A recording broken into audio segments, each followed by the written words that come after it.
you very much. Thanks for the invitation, and thanks everyone for coming. This is a full house. Great.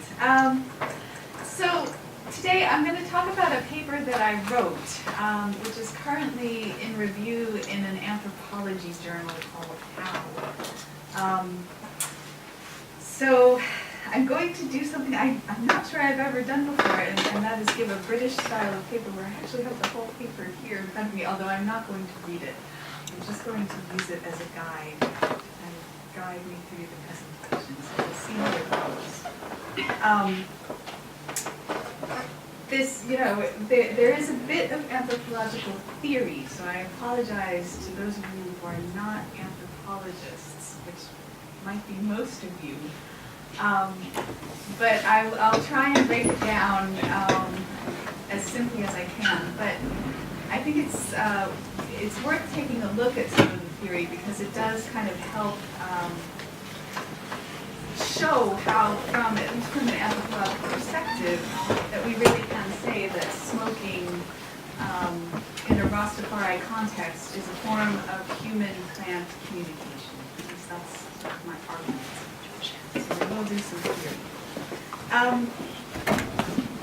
But to start with just like a little bit of background information, smoking and burning are really very elemental practices of Rastafari. Rastafari, it's very fiery and it's very smoky. So for those of you who got here a little bit early, we were just playing some random Nyabingi chants from YouTube.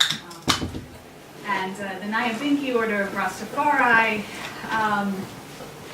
they do these ceremonies. In Jamaica, they can go on for like days or weeks even. In London, they tend to just go sort of all night. But fire is sort of very central to a Nyabingi ceremony. So you've got like drummers drumming around the fire and singing and chanting and dancing around the fire. But the fire is really very central. It's also like burning. In a literal sense, like in Rastafari agriculture, as it's practiced in Jamaica and other more rural places, burning is a part of it. You burn fields to kind of clear the land of debris and to get all that ash into the soil to fertilize it, and it's sort of like similar to Swidden agriculture, also known as slash and burn agriculture in other parts of the world. So burning is important for that, but metaphorically as well. So like burning Babylon, like speaking out against injustice, like spiritually burning out like all the bad in the world, is also a very important practice. But then of course, smoking is very important as well. And as I'll talk about this evening, it's very important spiritually. It's important, sort of from a healing perspective or even a medical perspective in Rastafari, but primarily it's sort of more involved in spiritual healing and other spiritual activities.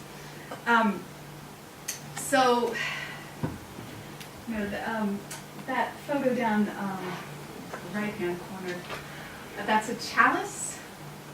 I don't know if it looks familiar to anyone. It's a water pipe, and traditionally made of things like coconut shell.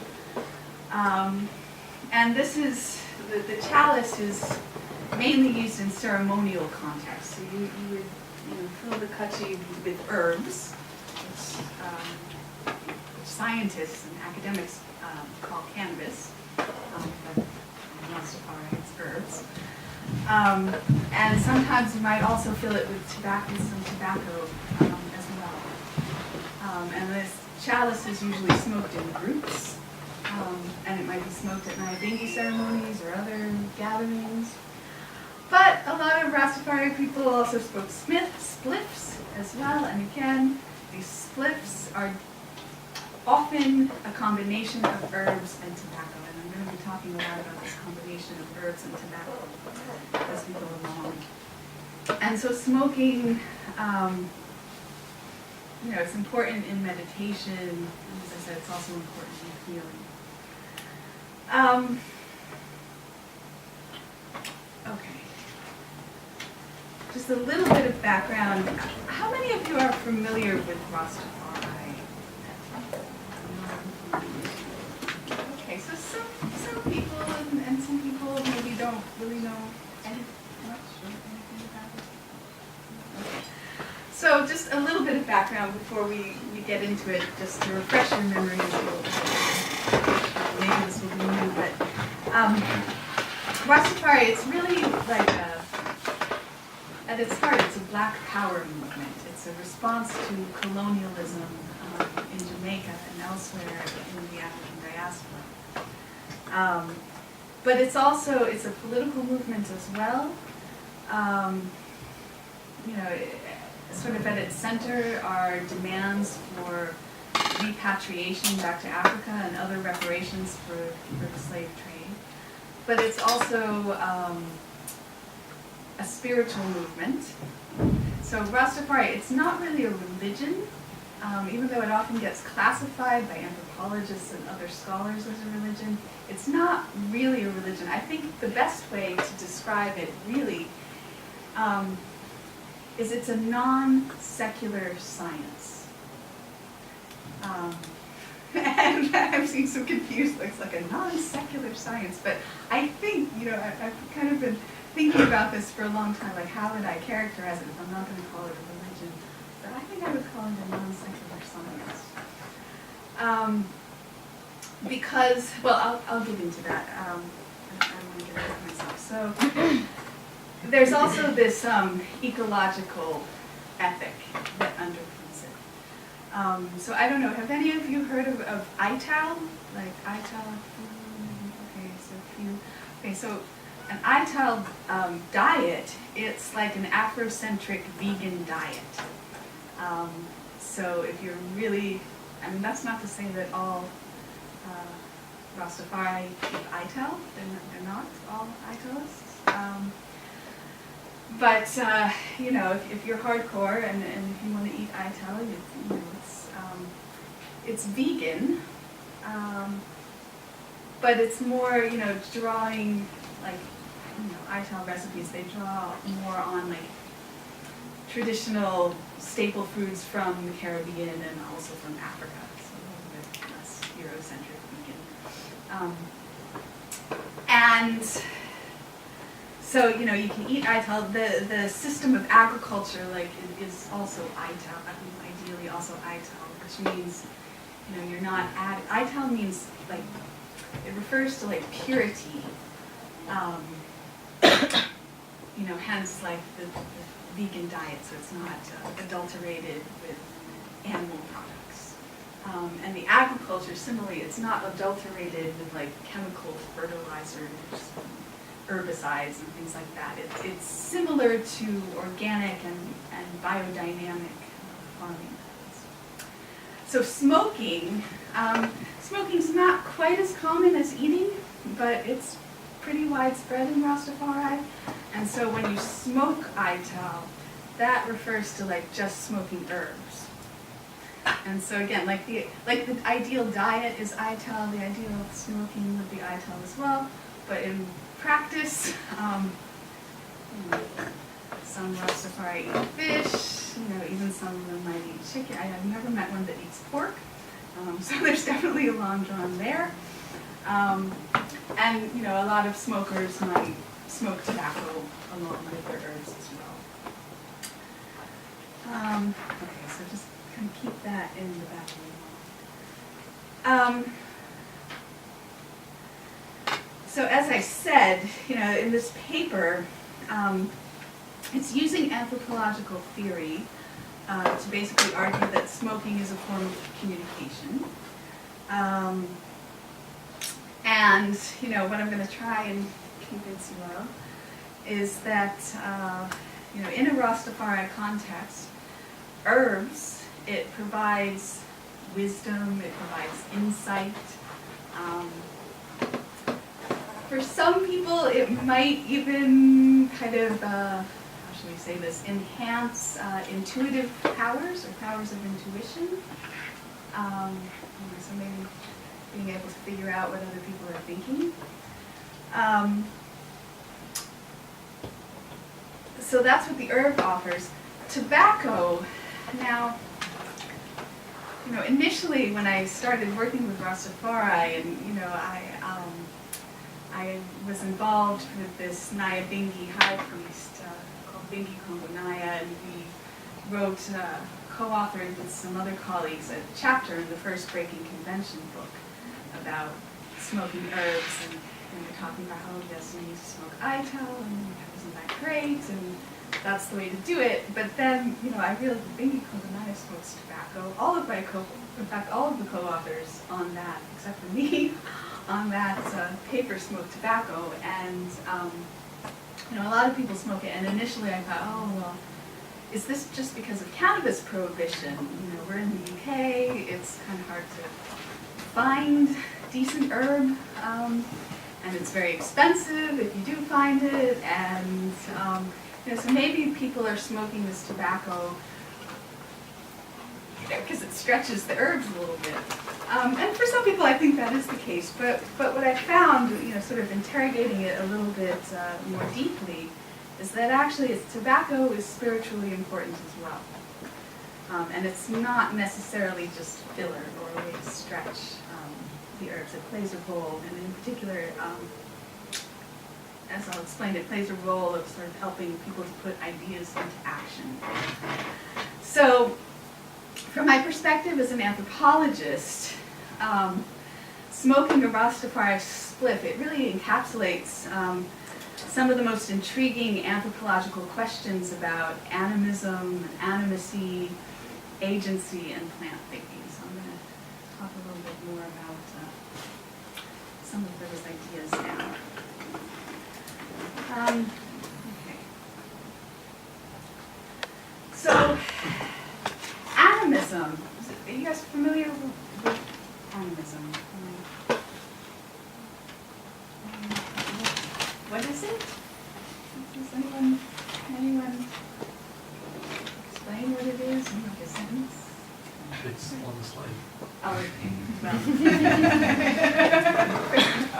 Okay, historically in anthropology, it's been this idea that like animists, they believe that, there are different forms. That it could be that they believe that all living things are animated.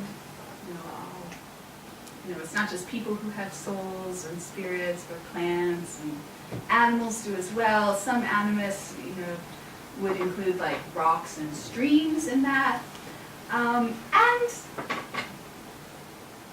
maybe even other inert objects as well. And it was, in anthropology, it was historically just kind of lumped in with like anthropology of primitive religions. You looked at animism. But animism, it's kind of, I think, had a comeback in anthropology over the past decade or so, maybe 2 decades now. And anthropologists have started looking at animacy in a different way. And so anthropologists like Eduardo Kohn and Tim Ingold, who you probably wouldn't have ever heard of if you're not an anthropologist, but you are, they're quite influential. They've kind of argued that rather than a belief system, so we're sort of not looking at animism as a belief system or religious system in other people, but instead it's sort of a way of being or a way of living, where you have heightened sensitivity and responsiveness to the living thoughts in the environment. The environment, of course, is always changing. And it's, in some ways, it's kind of a subtle difference. We're no longer really looking at this as a belief system, but rather a way of being, rather a way of approaching and interacting with the world. And as an anthropologist, interested in Rastafari. I find, you know, these developments in anthropology kind of interesting. And I think thinking about animacy as, you know, a way of being attuned to living thoughts or other souls or other types of persons other than humans is a very useful way of looking at it. So plants, you know, in this way of thinking or in this way of being, plants as well as animals are animate selves with agency. They have personhood. So, you know, there's a lot of the work on this in anthropology has actually been from the Amazon, and it's actually looked at mostly at other animals and looking at, you know, how people relate to other animals in a way that acknowledges that those other animals are selves, that they're persons just like people, not just like humans, but they're as much of a person as a human is. They're just, you know, sort of a different species of person. They have selves, they have thoughts, they have souls, they have spirits. So, you know, it started out looking at animals, but now plants are kind of getting attention as well. And one of the things that I had to grapple with in doing, you know, applying some of these ideas about animacy to spliffs is that, well, it, you know, these days it may be less of a stretch to argue that living plant thoughts have agency, like living plant. I mean, they actually influence us by their behavior. You know, a good example, anthropological example, was like this study done on gum trees, eucalyptus trees in Australia, and how, you know, these gum trees, they cause fires. And they, you know, do things like drop branches and drop leaves when it's really dry, and that, you know, kind of perpetuates fires. So, you know, the argument is this behavior of these living plants, like leaves and dropping their branches and burning up, it's actually influencing people. It's actually influencing how people respond to forest fires or bushfires, I guess, in Australia.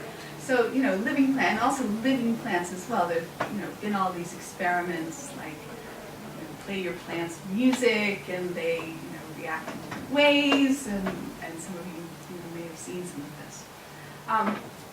But what about, you know, like in a spliff, like that's not a living plant. Those are dead plants. Those are plants that have been chopped up and dried and like pulverized and rolled up and burned. Like they're not alive.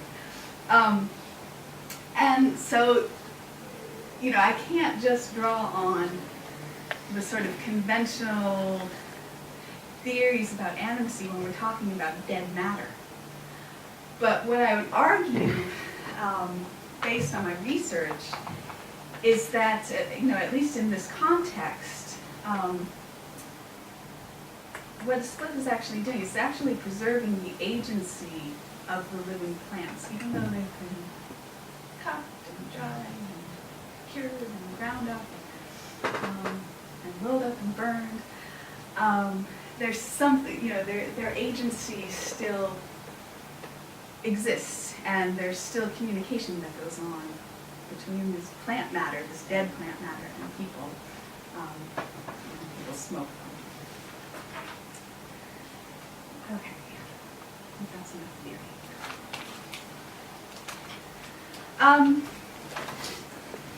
Okay, so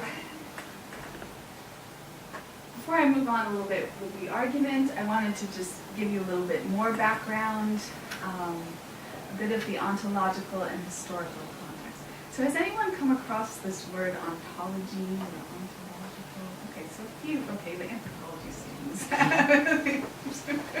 but maybe a few others have as well. It's related to this, this idea, these new perspectives on animism. there was this thing that happened in anthropology that's known as the Ontological Turn, which, again, started about 10 years ago, and people are kind of like getting over it. It's sort of starting to become passé. But it's, it's still a very influential idea, and it's the idea that, like, ontology, it refers to, like, a way of being in the world. So, like, epistemology is the study of knowledge, ontology is the study of being. And it's this idea that there are actually multiple worlds.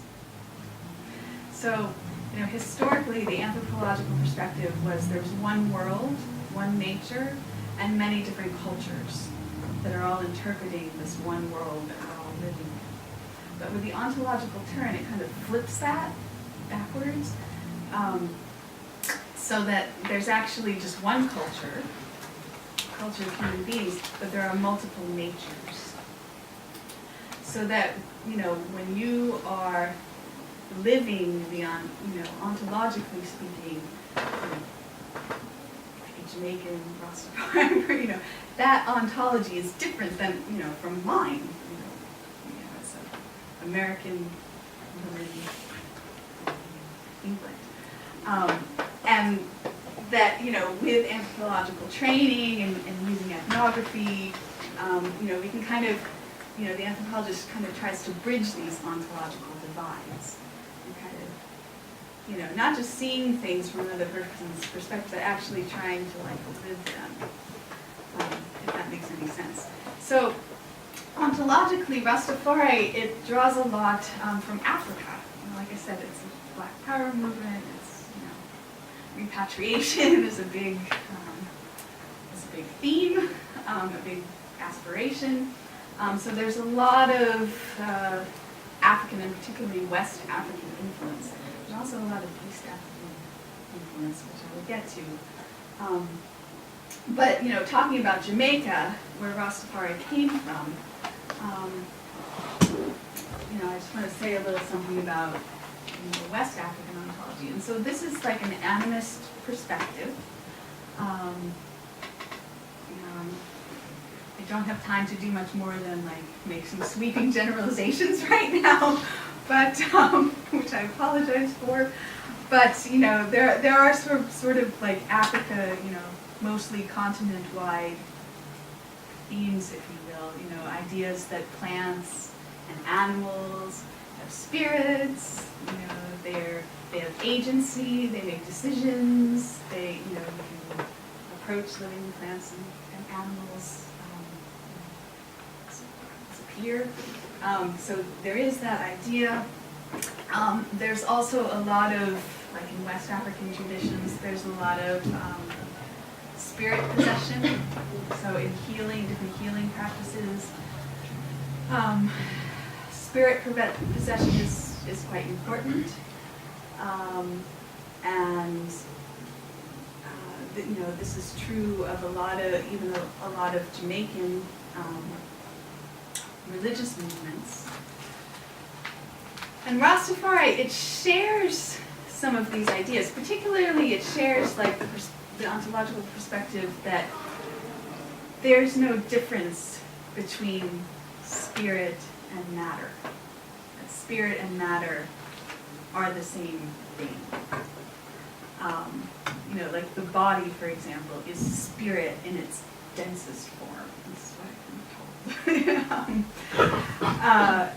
And that, everything, living and dead, is made out of this, of spirit. That's what the universe is composed of. So this division, the sort of more Western division that we have, between a separation of matter and spirit, like living things have spirit, dead things, non-living things do not.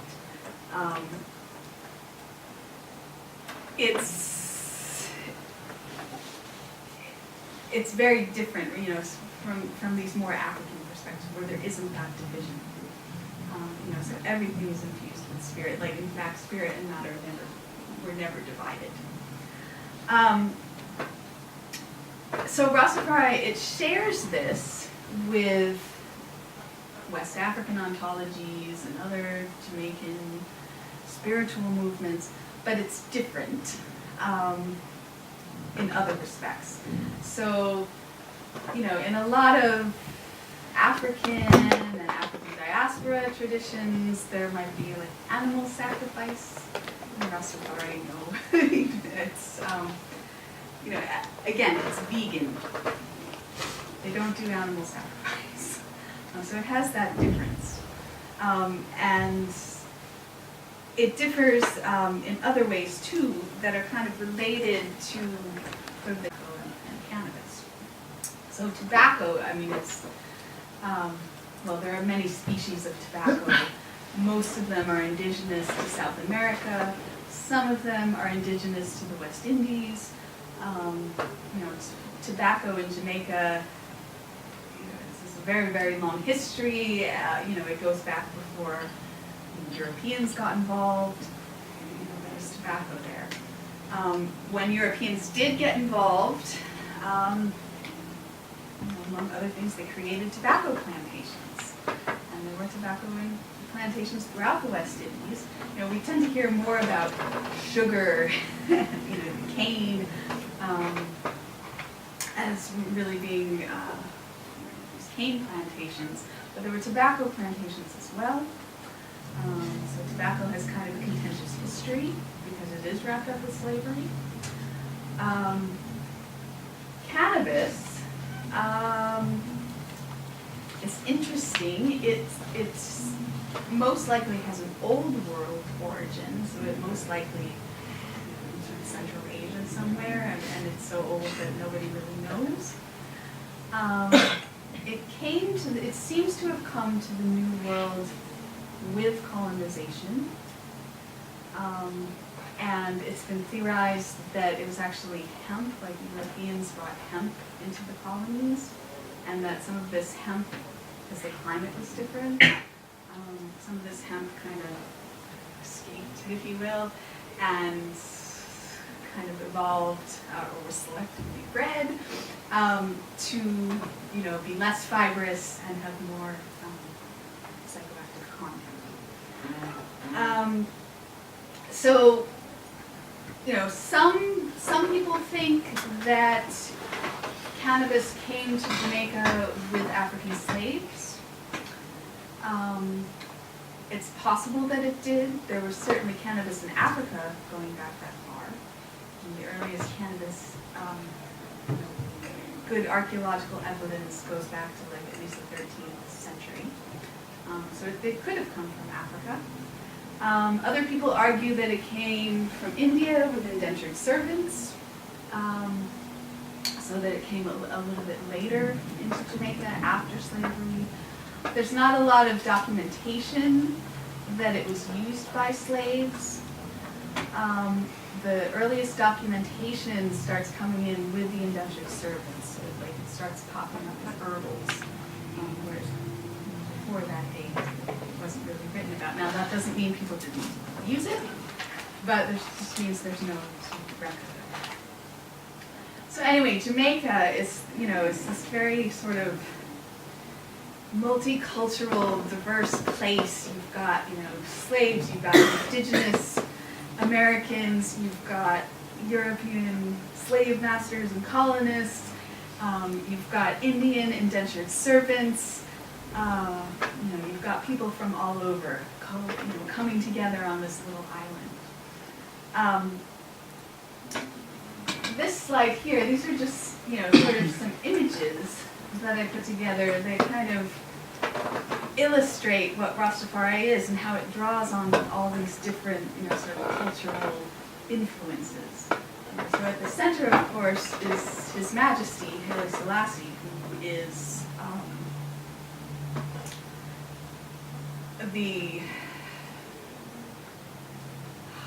I hesitate to say God, you know, because in Rastafari, you know, Jah is the creator.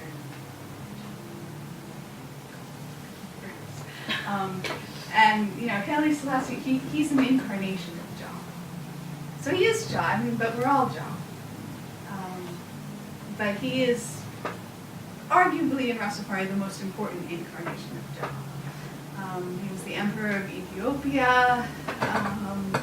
He was coronated in 1930, and this is when Rastafari was officially born after that coronation. So he's kind of an Ethiopian emperor at the center of it. But of course, there are heavy influence, of course, from African culture. You've got Maroons, which were runaway slaves that rebelled. No way, we're not getting involved with this. See you later. We're going up to the hills. They were, some of the important predecessors of Rastafari and some of the early Rastafari people. Claim we're descended from Maroons. There's a lot of overlap. We've got some of the early figures. Marcus Garvey, who was a very famous, even outside of Rastafari, black nationalist of the time, and Leonard Howell, as well as one of the early founders of the movement. So you have that early Pan-African influence. You have the older African cultural influence. But you're also getting a lot from Ethiopia. So that picture over there on the right in the middle, those are known as Bahitawi, and they are apparently a sect of the Ethiopian Orthodox Church that grow lox. They're not Rastafari, but there's some affinity, and some Rasta will claim that that's where the lox come from the Bahitawi. There's lots of different stories about where lox come from. But then you've also got sadhus as well, and so there does seem to be, if not support for the argument that cannabis came into Jamaica through indentured servants, certainly a lot of the culture and a lot of the spiritual tradition seems, it really resonates with sadhus. Are you familiar with sadhus? Okay, so these are, I believe it's a sect of Hinduism, and they wear locks. They're ascetics, so they don't work. They wear locks. They receive alms, and they smoke lots of cannabis as well. So there's, like the image of the sadhu has a lot of resonance with the image of the Rastafari. And also some of the smoking practices as well. And then down there we've got Empress Menen, who was Selasi's wife. She was also very important. She was a very important figure in Rastafari, especially among women. She's kind of like the female incarnation of Jah. And that little, I don't know if you guys can see it, that little figure down there, that is a sketch of the Kemetic tree of life. And I don't know if you're familiar with the tree of life. Okay, so a few people could. Is this related to the Kabbalah at all? Because I've seen that before in other... It's similar, yes. It's similar. This is traced back to Egypt, to ancient Egypt. Yeah. But Ancient Hermetic tradition. Yes, but you're right. There is some similarity. And this is like the Kemetic idea. It wasn't really part of Rastafari originally, but it's become kind of popular, at least within like younger generations of the movement.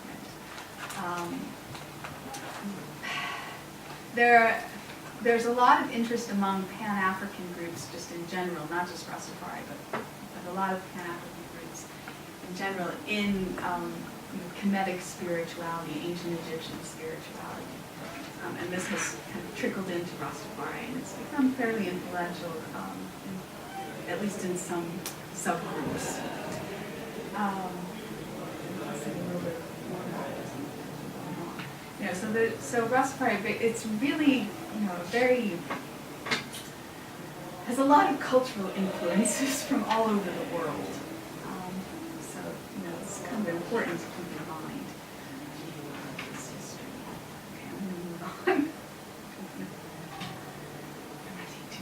Okay, so I'll just say a few quick things about my research methods. So I'm an anthropologist, and for those of you who aren't familiar with anthropology, I'm a social anthropologist, and what we do is ethnography.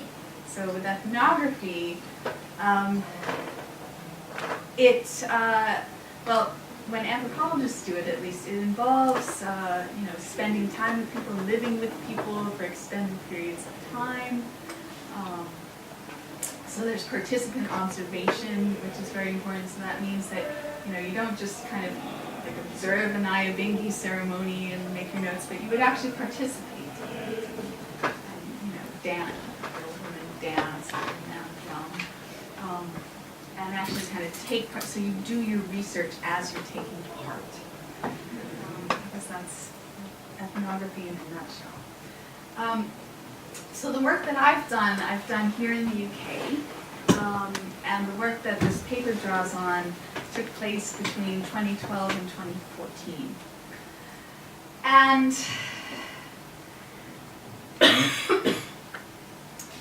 basically, how it started out, I started out after the first Breaking Convention conference, and I began working, that's when I began working with Bingi Kongonaya, who actually came to the first Breaking Convention and the second one to speak.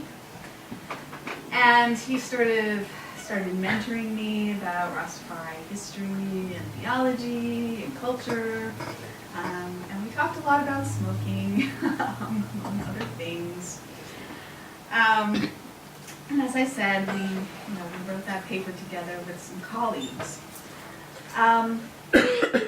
I also joined some Facebook groups, and so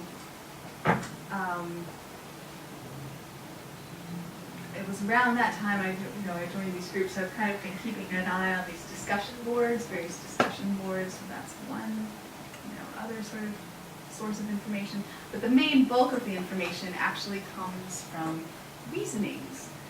Is anyone familiar with reasonings? Nods. Some people I'm going to guess maybe aren't familiar with. Okay, so reasoning, it's a Rastafari spiritual practice. It basically refers to like a ritualized discussion about important things. So if you're just kind of making small talk, that's not reasoning. But if you're actually talking about something substantial, like politics, culture, justice is going on, that's reasoning. Reasoning, it's also, as I said, it's kind of a ritualized discussion. And the rituals that go with reasoning, one is holding the seal. Well, I don't know if you guys can see me. So I'm going to hold the seal that I should actually probably be doing while I'm giving this lecture, because this focuses the mind. And when you're reasoning and it helps you to sort of focus on the words of the people that you're speaking to. It's also sort of like, it's a sign of respect as well. So like if I'm reasoning with someone and they start holding the seal, then I know, oh, okay, this person is really listening to what I'm saying. This person is really taking what I'm saying seriously and giving me his or her attention. But the other important ritual component of reasoning, it's not an essential component, but it's a pretty common component, is smoking herbs. And usually that's how a reasoning starts. It actually starts with getting out the herb board and building up and smoking.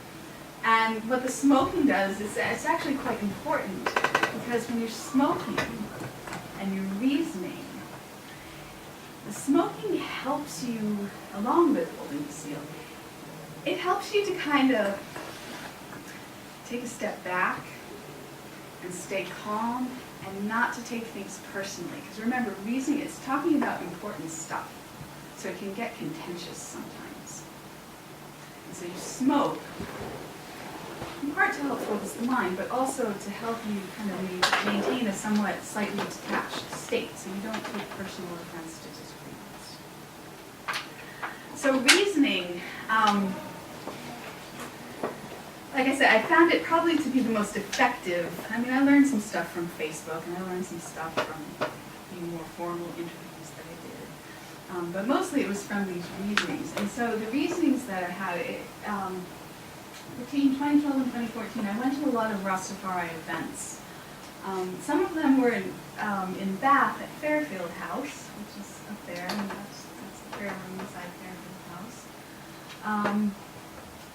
And I went, I can't remember how many times I went out there, but at least half a dozen times over that period. Met a lot of people there. And then I also went to events in London as well. I went to a few Nyabingi ceremonies in London, but I also went to things like lectures given by Rastafari colleagues, and reggae shows and like other events where people would gather. And so I found that at these events, I mean, they include drumming and singing, and they're quite noisy. And so if I really wanted to talk to anybody, I kind of go outside, somewhere where it's more quiet, and that's where the smokers were usually congregating. So I ended up spending quite a bit of time with smokers, and when you're reasoning with smokers, inevitably, the topic of smoking comes into the reasoning.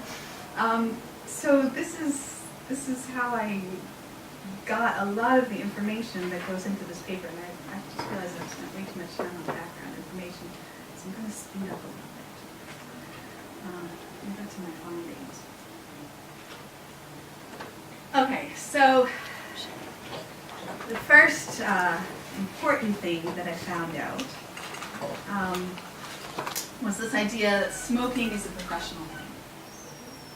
So within Rastafari, lots of people smoke. Lots of people start smoking at a young age, as teenagers, or in some cases even younger. So there's a lot of smoking. It's you go to these events and you see like grannies smoking. Lady, it's very ubiquitous, but at the same time, it's really not taken lightly at all. It's taken very seriously. It's a professional thing. You need to learn how to build and smoke split from someone who is knowledgeable that knows. Because if you don't, you quite possibly could run into trouble. And so part of the reason why you have to have professional knowledge to be a smoker is because there are many different types of herbs, and there are different types of tobacco as well. And so remember, everybody's mixing herb and tobacco together.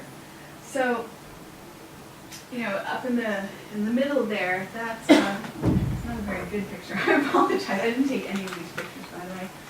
Just got them off of Google.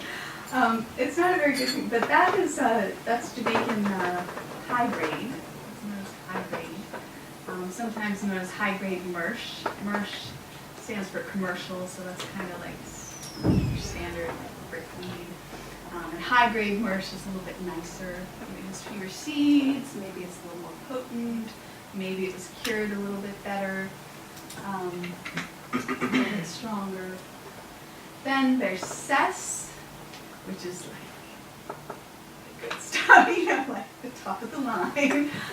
It's, like a real cess. It's very hard to find in this country, but a real cess it'll be similar to the high grade in that it comes in bricks. It's pressed, but if it's a real cess, it won't have any seed, so it'll be unfertilized. It's stronger, and it's usually a bit greener. And then there's skunk. And skunk, we live in England, so skunk's kind of controversial here, and it's also kind of controversial within Rastafari as well. And the reason why is that skunk is usually grown indoors, whereas high grade and process and immerse. You never know for sure, because it's a commodity, but it's probably grown outdoors, or at least has more of a chance of having been grown outdoors. And that's significant, because from a Rastafari perspective, the reason why herbs is the healing of the nation, it's because of the way it kind of captures the energy from the wind, and the earth, and the sun, and the rain, the elements. So if it's grown outdoors, it's balanced. Whereas if it's grown indoors under artificial lighting, or even without soil, without the earth, so you've got fake light, no earth, that's going to be unbalanced spiritually. And so this is sort of the Rastafari explanation for why skunk maybe isn't necessarily the best thing to be smoking. Having said that, though, some of them do smoke skunk. And, because we live in England.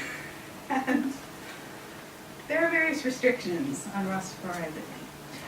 Okay, so it's a professional thing, so you need to know how to tell the difference between different types of herbs that are available out on the street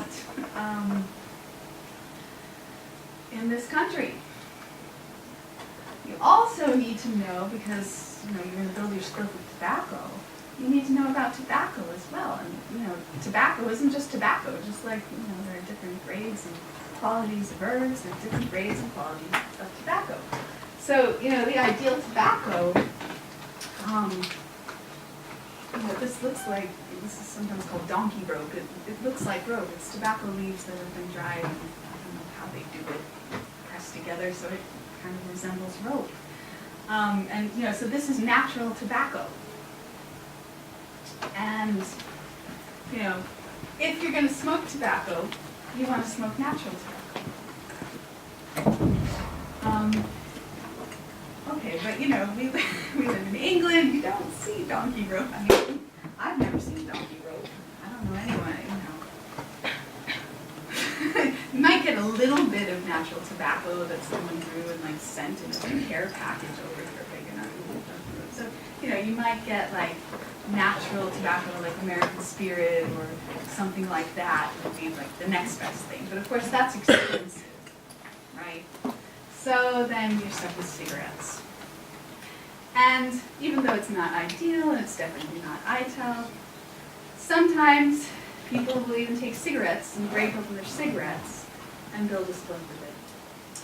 So, and again, just because the cigarettes are cheaper. Well, they're cheaper than American Spirit.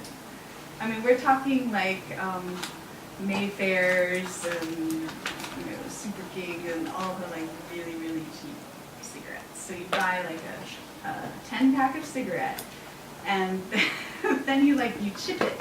So you break off little chips, and you can trade. And this is what a lot of the brethren do.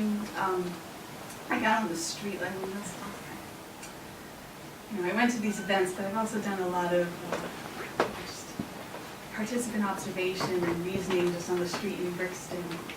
And this is, at least men. I haven't really seen women do this, but men do. They break off chips of cigarette, they circulate, they trade. Cigarette. They kind of it could be the topic of a different paper. And so it's. It's apparently the cheapest option is to do cigarette. So anyway, so obviously if you're smoking cigarette and mixing it with your herbs, you have to be very, very careful. You really have to know what you're doing, because you have to know how much to add, and with the herb you need to know with scissors, do I use a grinder? How am I going to crush this up so it burns properly? If you're going to build an ITEL spliff, you've got to burn it pretty fat so it burns properly. And if you're blending with tobacco, well then, you have to use slightly lesser. You have to have the right combination so that you can roll it nicely and so it burns nicely. And all of this kind of, takes skill and it takes Well, some people gain it through experience, but, a lot of it is like, learned behavior, like the younger generation picks it up from the older generation, or the younger generation innovates because there's conflict between the older and younger generations, but that's again another story. So you need to have like this knowledge. And when you build a split, like you're going to sit down and reason with somebody, and you can show like you know how to build a split properly, like from deciding on like what herb you're going to put it and what tobacco you're going to put it and how you blend it and how you build it up.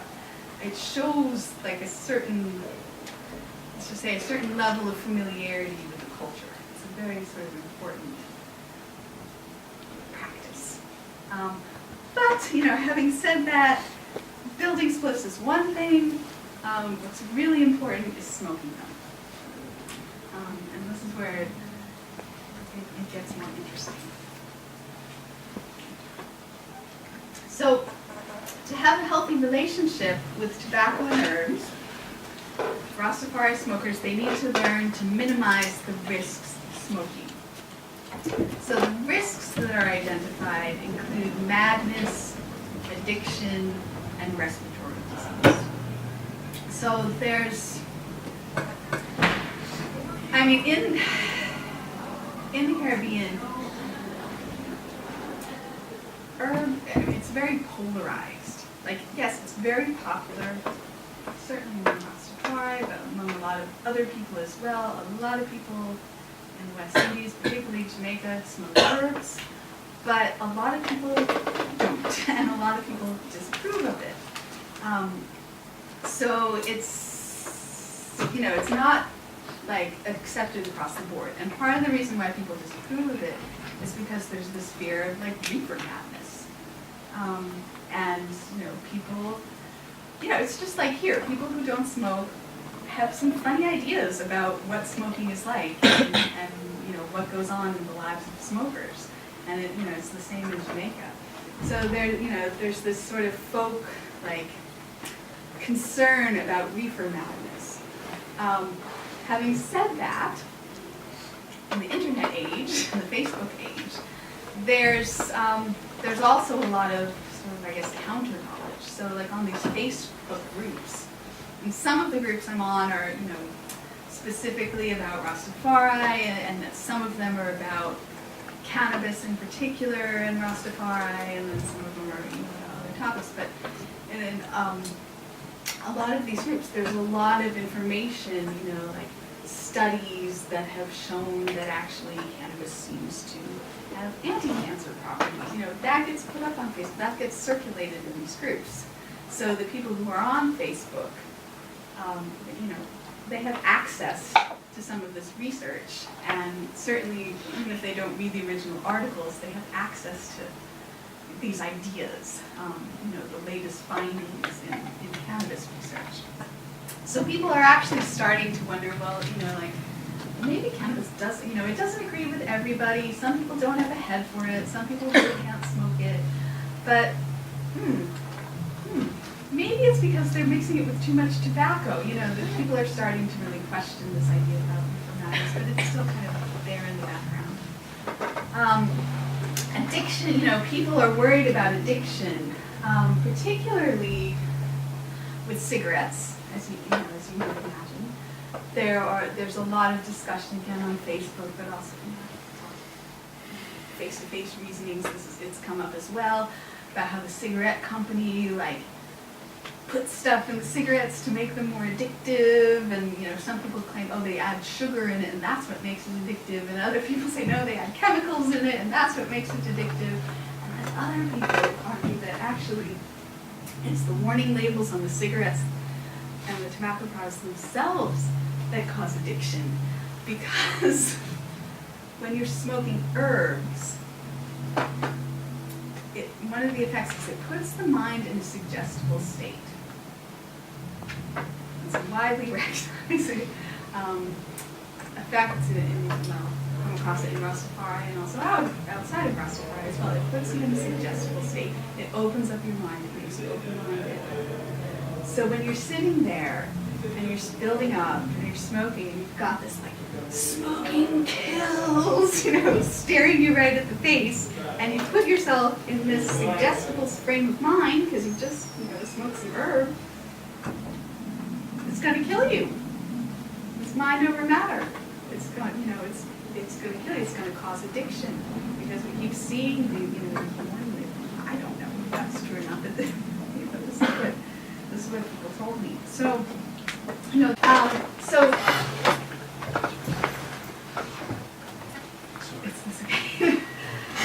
it's interesting that there are risks that come from tobacco that are minimized by adding cannabis to your tobacco, to your split. But there are also risks to herb that are minimized by adding tobacco to your split. Which is kind of interesting. So, how it works. All right, so the ideal is like a split that's comprised primarily of herbs with a bit of tobacco in it. And what that tobacco does is it's stimulating, it's energizing. It's really interesting because I had a colleague who just sent me a paper about smokers in this little ethnic group in China.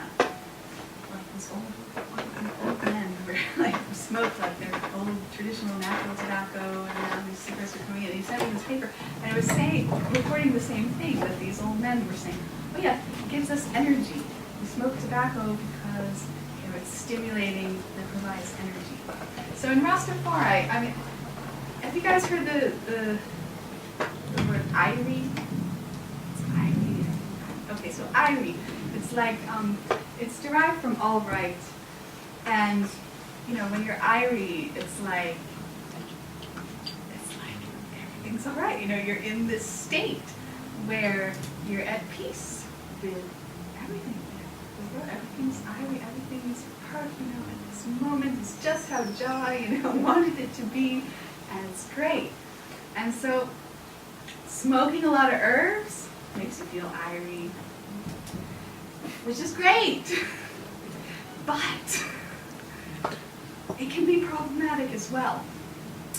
And one of the things that you hear over and over again in live discussions and on Facebook groups, over and over again, is people saying, Rastafari people saying, people smoke too much herb, it's all smoke, smoke, smoke, and reason, and nothing gets done. Because you're just sitting around, you're smoking, you're feeling Irie.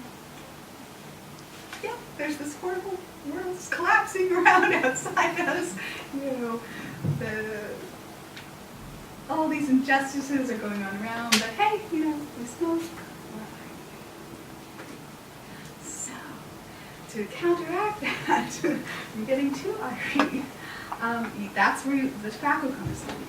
So, the tobacco, not only is it, when you roll your split with tobacco, you're using less herb. Some people do. But usually you're using less herb than if you were smoking high top. And so, so you're first off smoking a bit less herb, so maybe not getting so Irie. But also you're adding like a different energy when you add tobacco. So, are most of you familiar that tobacco is like one of the most sacred healing plants of the Amazon? It's like the father of all medicinal plants. It's very, very important. Very, very important in spiritual healing. You just think of it as like this horrible thing. So in Rastafari, tobacco is good, and tobacco is healing because it's the incense of Harakuti. So this Harakuti, this is going back to that tree of life, the Kemetic tree of life that I mentioned earlier. So Harakuti is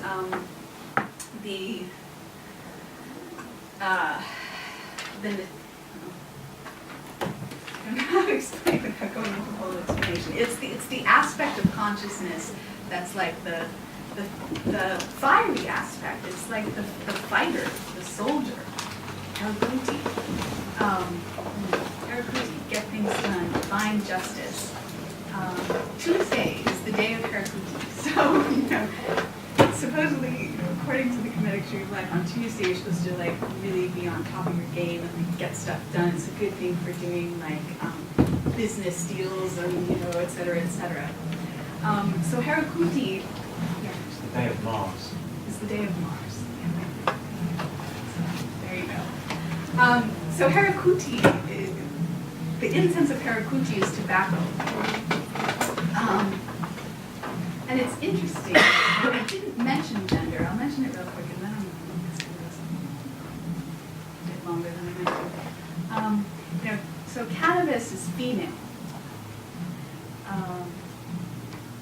It's like one of the only plants I've come across in Rastafari where people actually talk about it as female. I've heard them talk about other plants as male, but cannabis is female, and cannabis is female, the spirit is female, and it kind of makes sense because the smokable parts of cannabis are from the female plant. Because it's dioecious, there are male plants and female plants. So it's female. And Herakuti's male. So you get this like kind of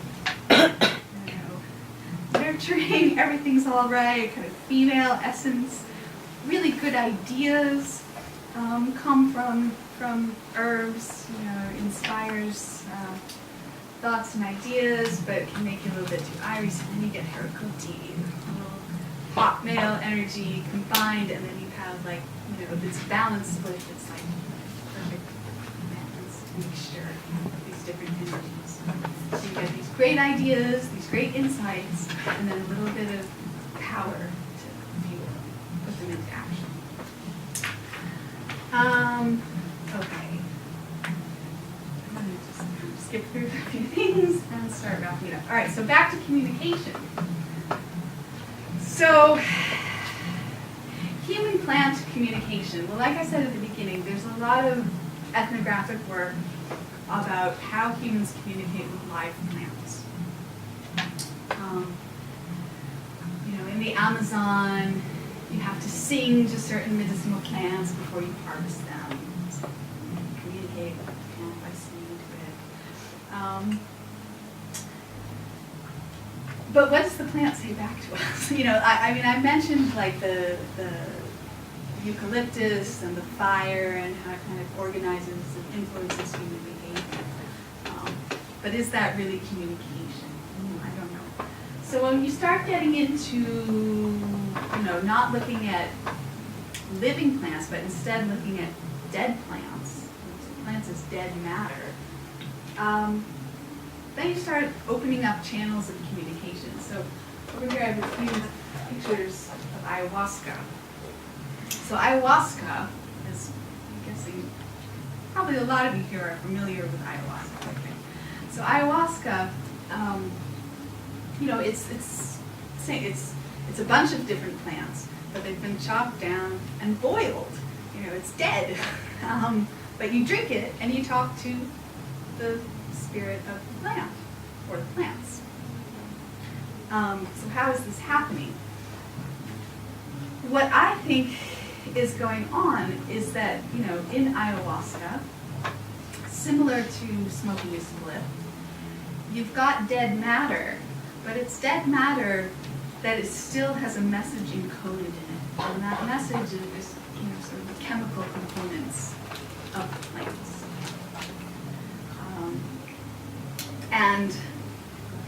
So ayahuasca, it's really well known as a plant teacher. This idea of a plant teacher, it's a plant where when people ingest it, it gives you esoteric knowledge. It gives you knowledge of the spirit world. It gives you knowledge about ecological things that are going on around you. It gives knowledge about social and political things that are going on around you, both in this world and in the spirit world. It teaches you. It's a plant teacher. And so what I would argue in a Rastafari sense, smoking herbs also becomes a plant teacher. It has a very similar function. You smoke herbs and you get insights. I mean, it's also called wisdom. That's one of its nicknames. And, you know, like I said, or sort of hinted at earlier, it kind of, it's helpful in building up intuition. So you can get intuitions about things that are happening, things that might happen in the future, and, you know, like I said, what other people are thinking sometimes. You know, there are some Rastafari elders who have this really uncanny way of, like, calling you just when you need to receive a phone call, you know, for some mysterious reason.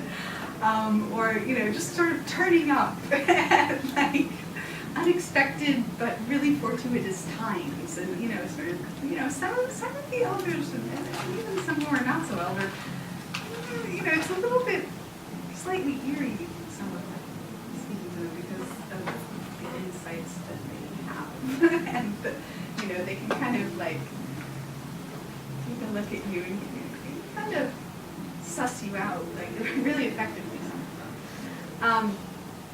So,